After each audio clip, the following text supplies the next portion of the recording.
Brandon Sanderson's epic fantasy series, The Stormlight Archive, is praised for many things, from great characters to beautiful magic systems. But arguably one of the most amazing parts of Roshar is the world building.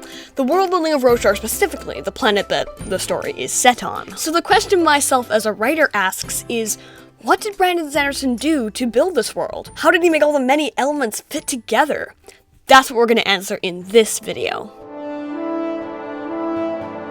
One of the things I love most about Roshar's world building is how creative it is, and how it still managed to realistically fit together. Just like in our world, all of the elements of Roshar connect.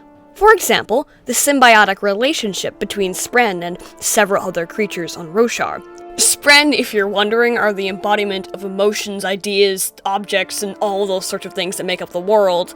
And, for example, if someone was angry, there would be anger Spren popping up around them. Don't worry if it doesn't make sense, it's not hugely important. Spren are a super unique concept in itself, but making them interact with the rest of the world in creative ways makes it feel that much more realistic.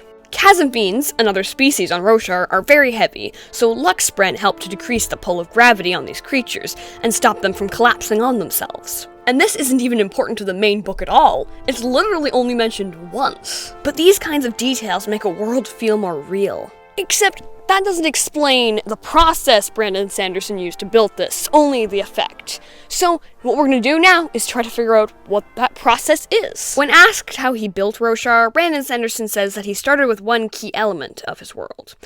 For Roshar, it was the high storms. When you have an idea for a story and a world to go alongside it, you don't have it fully formed. I've had many ideas in the past, but I'm not often sure where to go from here. Do I develop the cultures, landmasses, flora, fauna? I don't know. Brandon Sanderson gives some advice on this topic. So where I started in Roshar was the high storm. So I knew I had the high storm, and I knew I was going to want to build out from that, and I would want an ecology that incorporated the magic. Those were kind of the two things I was looking for. I wanted everything to deal with the storms in some way and be affected by it, and I wanted Stormlight and Spren to be integrated into the way that the world building happened. And a lot of the creatures things, I looked toward tidal pools, because I figured this was a kind of a similar sort of thing, an environment that has to deal with a really drastic change in environment, you know, a biome that deals with this repeatedly every day. And so that was part of my inspiration.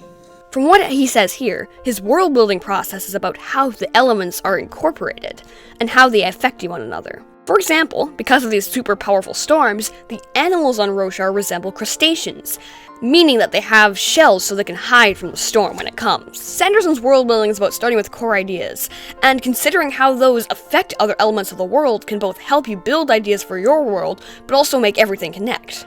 Now that we know this, we can apply it to our own work.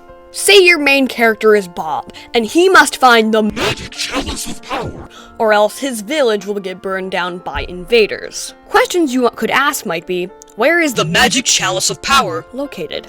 How far is it from Bob's village? What obstacles are in his way? Maybe there's a giant lake of lava. If so, why is it there? Are lakes of lava common in this world? If they are, maybe this landmass is based on volcanoes. You can use the ideas you have and ask yourself how it fits into your world, but also how it affects your world. Starting with core ideas and using this method has been helpful for me in the past. Obviously, this is just a starting point. Not every piece of your world has to directly connect, but this gives you a way to begin seeing what your world might look like. Obviously, this is just one author's process, and I find the best way of learning is to analyze many authors and determine how I want to combine or use the techniques from there. But world building is pointless if you don't figure out how to describe your world beautifully. That's why I have a video right here where you can learn all about that, and where I learned a bunch about that. Thank you so much for watching, and I'll see you in my next video. I hope your day is full of wonder.